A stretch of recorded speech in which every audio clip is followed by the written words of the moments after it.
চুরির অভিযোগ এনে খুঁটিতে বেঁধে গত ৮ জুলাই সিলেটের কুমারগাঁয়ে ১৩ বছরের শিশু সামিউল আলম রাজনকে পিটিয়ে হত্যা করেছে ঘাতক কামরুল ও তার সহযোগীরা।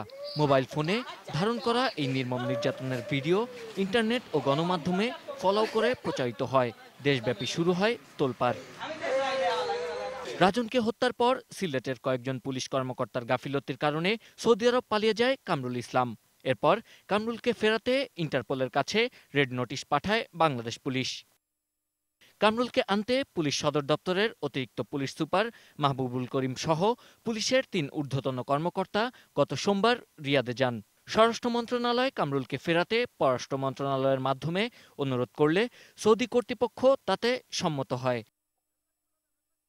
ঘটনার ১.৫ মাসের মাথায় ১৩ জনকে আসামি করে আদালতে অভিযোগপত্র দেন মামলার তদন্ত কর্মকর্তা। কামরুল সহ এই হত্যা মামলায় গ্রেপ্তার হওয়া মোট আসামির সংখ্যা ১১ জন।